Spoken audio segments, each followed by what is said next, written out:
முதல் உதாரணமாக, vous êtes venu au parc zoologique pour la journée. À l'entrée, vous voyez les panneaux suivants. நீங்கள் ஒரு மிருக காட்சி சாலைக்கு செல்கிறீங்க. நீங்கள் உள்ளே போகும்போது சில பணுவை பார்க்குறீங்க. அதாவது சில படங்கள் பொருந்திய பதாகைகளை பார்க்குறீங்க. அந்த ஒவ்வொரு பதாகையின் கீழும் ஆ, பே, சே, தே என்று சில லெட்டர்ஸ்லாம் குறிக்கப்பட்டிருக்கும். அந்த லெட்டர்ஸு கீழே கேட்கப்பட்டிருக்கும் கேள்விகளில் எதற்கு சம்மதமாக உள்ளதோ அத்துடன் இணைக்க வேண்டும். இரண்டாவது உதாரணமாக, vous êtes invité à dîner dans une famille française.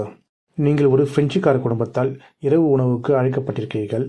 அதற்காக நீங்கள் சில இனிப்புகளை எடுத்து செல்கிறீர்கள்.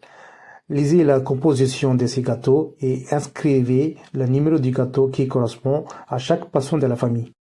Le père est allergique aux œufs. அப்பாவிற்கு முட்டை என்றால் ஒவ்வாது. La mère adore le chocolat. அம்மாவிற்கு சாக்லேட் என்றால் பிடிக்கும். La fille aime les fruits mais n'aime pas le lait. மகளுக்கு பழம் என்றால் பிடிக்கும் ஆனால் பால் என்றால் பிடிக்காது.